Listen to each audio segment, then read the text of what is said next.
Well, this is all part of, in my opinion, this is all part of the UAE and Saudi Arabia's, the Gulf generally, including Qatar.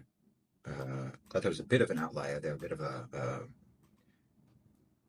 spoiler in a way, in that Qatar sort of acts on their own. But the GCC generally, led by Saudi Arabia and the UAE, are, as I've said many times, creating what appears to be a kind of a soft empire across the region. They're increasing their influence and they're increasing their leverage and operating incredibly strategically. Uh, you can like it or not like it, but in my opinion, uh, it it it offsets Western domination. It offsets Western control. Because, for example, back in 2016, when Egypt first got the what was at the time the biggest loan ever granted by the IMF to a Middle Eastern country, they got $12 billion, a $12 billion agreement from the IMF in November 2016.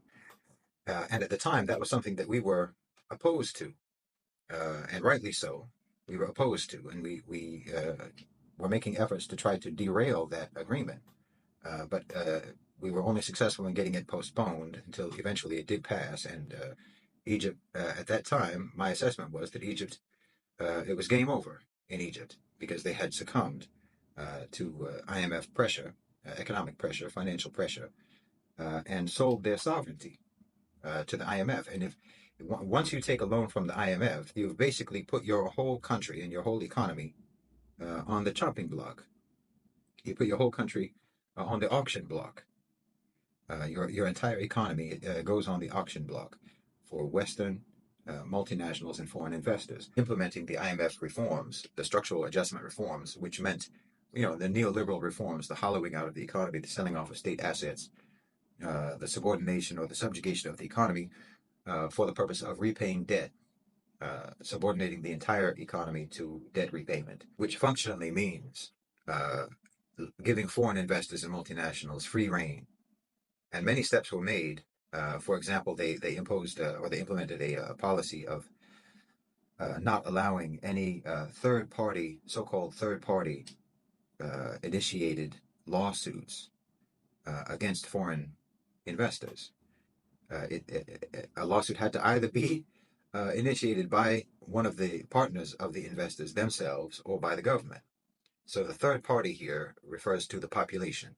So anyone who was affected by any business activity or project, even if that included land confiscation or contamination or anything like this, or even human rights or civil rights abuses. Anyone who was a victim of that, who wasn't a business partner of the foreign company, or who wasn't a member of the government, was not allowed to initiate any sort of a lawsuit against the company. So there were many steps that took place in and around and shortly after 2016 that showed that, in fact, yes, that Egypt had been subjugated by the West, by Western economic powers, by the OCGFC, the owners and controllers of global financialized capital in the West. We were aware, of course, of the money that was being pumped into Egypt by specifically the UAE, but also Saudi Arabia. But as I said, most of us, including myself, thought that that had nothing to do with anything other than trying to suppress the Muslim Brotherhood and to prop up, for the sake of the West, their candidate, Abdel Fattah Sisi.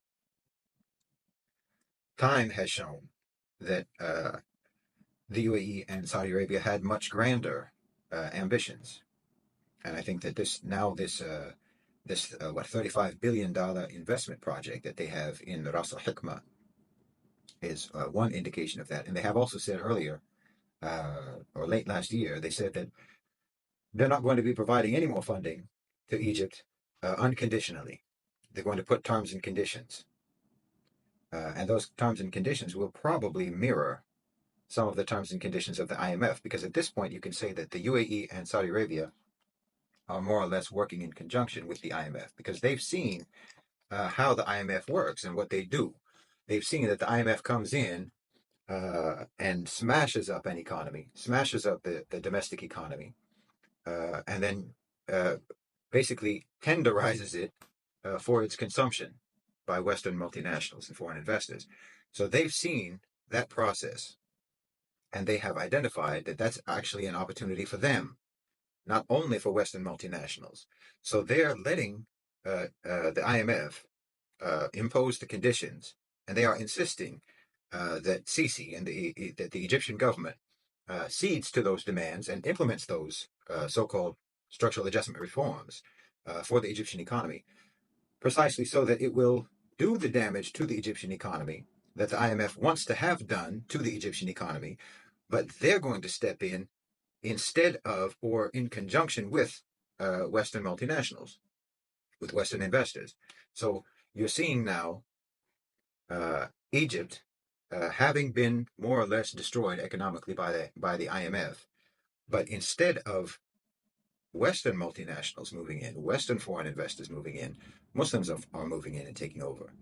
So I think that the GCC countries are working in conjunction with the IMF for their own benefit and for their own advantage, and to increase their leverage and their sphere of influence. Because, as I've said many times, they're creating a soft empire, and their influence and their power is spreading throughout the region. And again, you can feel however you want to feel about it. You can think whatever you want to think about people like Mohammed bin Salman and Mohammed bin Zayed, but they're doing what they're doing. And if they weren't doing it, it would just be BlackRock alone. It would just be Larry Fink alone. It would just be Goldman Sachs. It would just be Western multinationals, Western OCGFC, Western economic elites, Western foreign investors coming in and taking over Egypt and enslaving it and exploiting it and pillaging the economy and the resources for their own benefit. As it is now, what's happening is that the Gulf countries, the Muslim countries, are moving in and doing it themselves. And I don't see any reason why anyone would not prefer that to just stark Western domination. So there's a lot of things going on here. Egypt has joined BRICS. They forged closer ties with Russia and with China. Obviously, they have very close ties with the Gulf. And they are coordinating along with the other BRICS nations in responding to the genocide in Gaza. And they're, as I've said many times, they're in formation. They're all of the BRICS nations and all of the Gulf nations are making a united stance, are taking a united stance, and they all seem to be working from the same playbook. They all seem to be following the same plan and the same script. And that wouldn't be the case. Egypt wouldn't be able to do that without that Gulf money being pumped into their economy. It's precisely because money from the UAE and money from Saudi Arabia has been pumped into the economy that they have that degree of autonomy and that degree of sovereignty. If that hadn't happened, then they would be completely subject and vulnerable and helpless to follow the edicts from Washington. So the fact that the IMF has done what they, so the fact that the IMF did what they did and increased the vulnerability of Egypt with the intention of making it vulnerable to Western domination, the Gulf countries have moved in and changed that fate. They changed the fate, in my opinion. They changed the fate of Egypt, which it was heading for very rapidly as of 2016. But between 2016 and 2024, that fate has changed. And instead of being completely shackled by Western companies and Western foreign investors, now they have a degree of autonomy. They have a degree of sovereignty. They can operate with a degree of independence and defiance of the West, precisely because of Gulf Muslim investment in their countries, and also because of that, and it's also because of that that investment, and because of that money and that degree of financial support that the Gulf countries have been giving Egypt, that Egypt has been free to, in fact, pursue relationships with Russia and China. I mean, they have an agreement now with Russia to build 4 nuclear reactors along the northern coast, I think. And as far as I know, that's still on schedule, although I think it was delayed because of the pandemic and the Ukraine war. But as far as I know, that plan is still in place. Now, the IMF has been wanting, as we know, of course, the Egyptian military, the Egyptian army, holds the largest stake in the private economy of Egypt, in business, in companies, and so on. The military-owned companies are more than any other. So the IMF has demanded that those be restructured because they want to get their hands on those military-owned companies. And that's something that Sisi has been fighting tooth and nail. That's one of the things that's been something of a red line for him in terms of implementing what the IMF has asked for. Otherwise, he's done as much as he can uh, to follow the IMF plan and to subjugate and to sabotage the Egyptian economy according to IMF demands as much as he can. And that's why the Egyptian economy has been in such a free fall for the last few years. But the military-owned companies is kind of a red line for him because that's one of the reasons why I think he even stepped up in the first place to perform the coup against Mohamed Morsi was because he was afraid that if Mohamed Morsi was in power and Mohamed Morsi implemented the IMF reforms, then he would, without hesitation, put the military-owned firms on the auction block for foreign multinationals to acquire. So he wanted to protect the military's assets. He wanted to protect the military's business assets and their stake in the economy. So he stepped in so that he could oversee the implementation of the IMF reforms and protect his own people, the army, and protect their financial assets, their economic assets. But now, as I said, uh, the UAE and Saudi Arabia have said that we're not going to keep giving you money without any conditions. And some of the conditions that we want to be met are the same as the conditions of the IMF. And in fact, this new $35 billion investment is expected to open the door for another, I think, $10 billion loan from the IMF, which will again come with those same structural adjustment reform demands and conditions. And the UAE and Saudi Arabia are likely to tell Egypt to adhere to those demands with the intention that we will swoop in and buy those companies if they privatize. I mean, the currency in Egypt, the Egyptian pound, has lost more than half of its value since February 2022, and food prices have increased by more than 70% since August of 2022. It's out of control.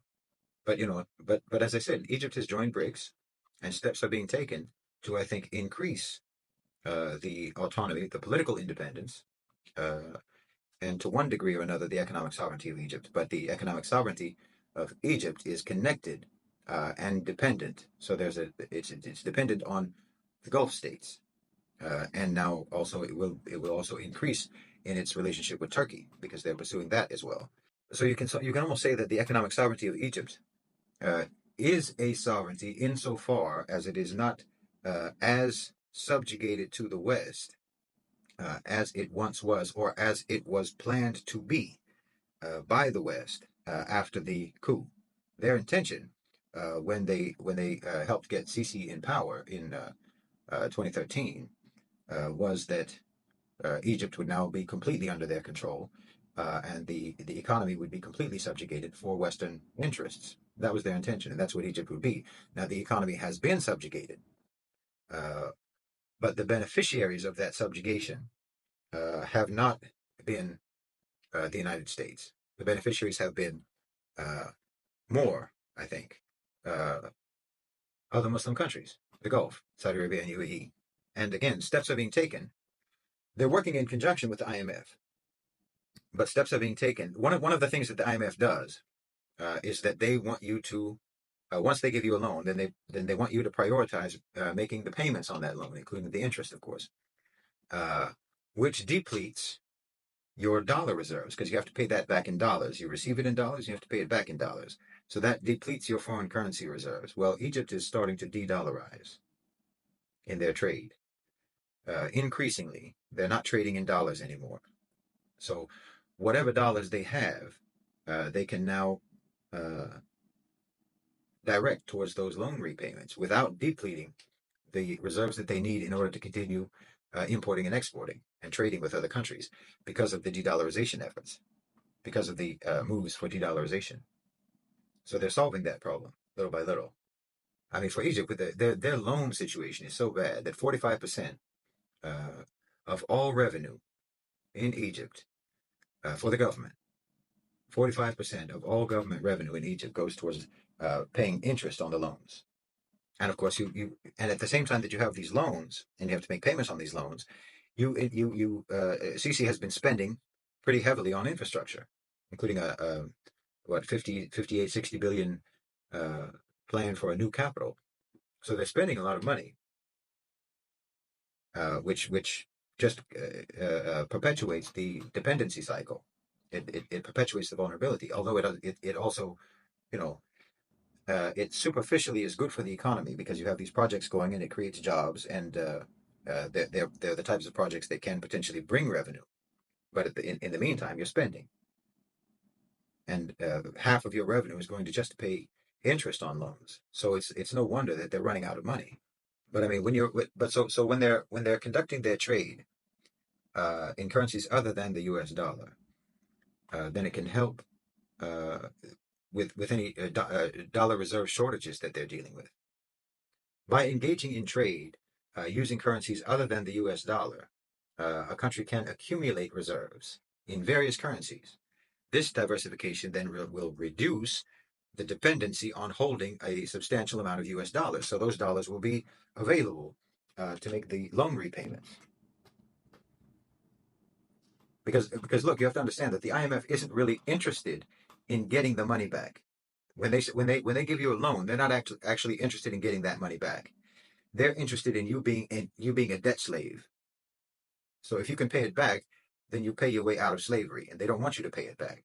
They want you to be a slave. That's why they gave you the money. For them, it's not a loan; it's a purchase. They're buying you. But the wild card here, or the unexpected development here, is that the IMF is giving you the loan so that they can buy you. But then another buyer comes, a buyer from Dubai, a buyer from Riyadh, and they outbid everybody else. And they have an actual interest in the region to not just exploit it, to not just burn and loot the way foreign investors would do from other countries from the West. So they are they are interested in integrating Egypt into their sphere of influence. They don't want to just uh, pillage the economy. They want to control the economy and they want to stabilize the economy. They want to make it part of an entire regional project. And as I've said before, this is in conjunction. They're achieving that through utilizing the IMF process so that it can create opportunities for them for investment and for control and for their own form of domination. But it's either that or Western domination. So I don't know which you would prefer, but I prefer that it would be Muslims that hold sway over the Egyptian economy, and that they are integrating that country and that economy into a broader economic and political project in the region, which means they have a stake in it. They'll have a stake in the stability and the prosperity of Egypt. Whereas if it's Western multinationals, they generally don't. They are there to exploit and pillage and just extract whatever resources they can. Uh, Consequences be damned for the domestic population. But if you have people but if you have people who are managing, if you have people who are managing your economy, who have a stake in it, who actually have a stake in the economy and in the actual geographic region that you're in, if they're in the same region and they have a stake in that region and they have a whole project that will span from North Africa to Turkey, then that's an entire region that they want to see stable and prosperous. And yeah, and this is why I think that, and as I said, they're doing this also with some degree of partnership with BlackRock. I mean, there's not an official, for example, there's not an official relationship between BlackRock and Abu Dhabi in terms of this particular $35 billion investment in Egypt in Ras Al Hikmah. There's not an official connection between them and BlackRock, but BlackRock and Abu Dhabi have a connection. I mean, they just started something about what I can't remember the name of it, but it's an organization for climate, like renewable energy financing, a framework for financing. Right. So I mean, they're working together. They have a relationship, and as we know, the head of Aramco is on the board of BlackRock. So they're all working together. Uh, but you can okay, sure. There's some danger involved in that. As I've said, there's some danger involved in that because we know how BlackRock is. We know how the Western OCGFC operate. But they were going to operate that like that anyway. They were going to be coming into the region anyway. And we know what it looks like when they get their way without any mitigating presence of Arab OCGFC. When there's no mitigating presence, when there's no mitigating partner in their projects, we know what that looks like. It looks like war and devastation. That's all it looks like. It looks like shock and awe and bloodshed and carnage. If there hadn't been this kind of a partnership, in my opinion, if there hadn't been this kind of a partnership and this kind of a grand strategy and this kind of a plan for the region between Abu Dhabi and Riyadh and BlackRock, then I think we already would have had a war with Iran. That would have already happened, and every single person in Gaza would have already been driven out or killed. That would have already happened. But because they have made these plans to develop the region, I think the way their plans and the way their ambitions in the region play out are going to be different, because there's other people involved, and those other people are Arabs, those other people are Muslims, and those other people have their own project that they want to see pursued. And like I said, it comes down to a kind of a soft empire. I've never said that they're doing it for the sake of Islam. I've never said that. I've never said that. I've never said that Mohammed bin Salman is the next Salah ad-Din. I've never said that they're pursuing what they're pursuing for any other reason than personal ambition and power ambition. I've never said that they're doing what they're doing for any other reason than for the same reason why any power player does what they do, which is to increase and consolidate their power. But it doesn't matter, because at the end of that, it's better. At the end of that, whatever their intention is, the result of that is better. It's better for the region. It's better for the Muslims overall. It's certainly better than if the OCGFC got to do whatever they wanted to do in the region without any mitigating partnership with the Arab rulers. And if you can't see that, then you have a very short memory and even less foresight.